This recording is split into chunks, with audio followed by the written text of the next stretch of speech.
Bonjour et bienvenue à l'invité de Thierry Dim. Nous sommes toujours au Swiss Retail Forum qui se tient aujourd'hui à Lausanne et nous avons le plaisir d'accueillir Monsieur Jean-Luc Richard. Bonjour Monsieur Richard. Bonjour.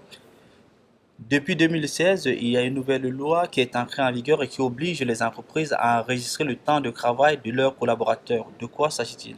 Effectivement, en fait, cette loi existe depuis les années 60, mais depuis le début de cette année, il y a une nouvelle loi qui permet à certains employés d'être exemptés selon la taille de l'entreprise. C'est pour ça qu'on en parle beaucoup dans les médias.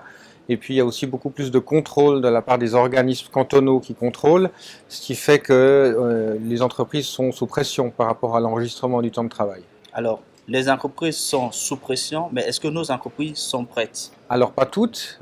Dans l'industrie, c'est souvent le cas, ils pointent ou ils timbrent depuis longtemps. Mais il y a beaucoup d'entreprises qui n'ont rien mis en place pour enregistrer le temps de travail et répondre à cette loi.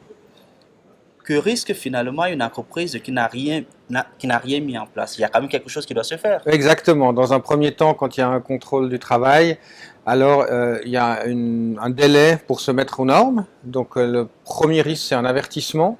Et puis après, dans la loi, ce qui est marqué, effectivement, c'est que les administrateurs sont passibles de jours amende. Effectivement, c'est du pénal.